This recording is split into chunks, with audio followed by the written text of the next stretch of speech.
Shalakiskum Yerkis yau kirwai Sakam shipang perthei kandam Kamit kala janwai Imrat shasa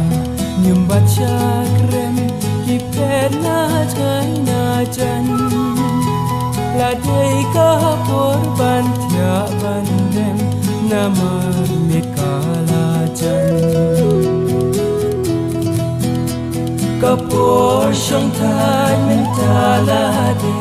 Kasmi katai la se Ki sur jing wai mentangan se Ki kambadola de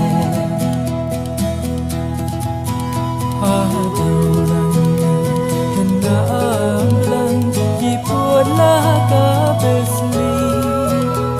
Ya la jing di ki lum ki lang Shatre pinyat ya ki Haling kapat sa kinong rem Na surbat yan tirwai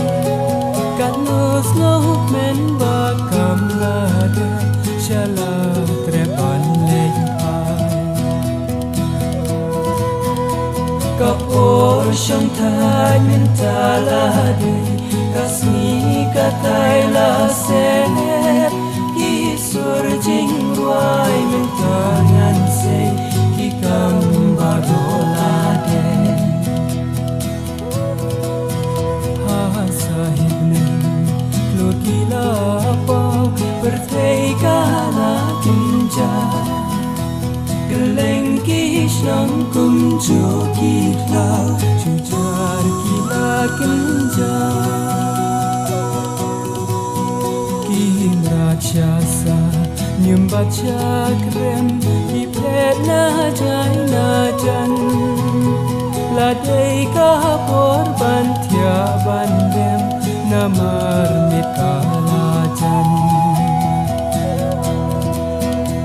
Kapor shong thai mentala de Kasmi katai la se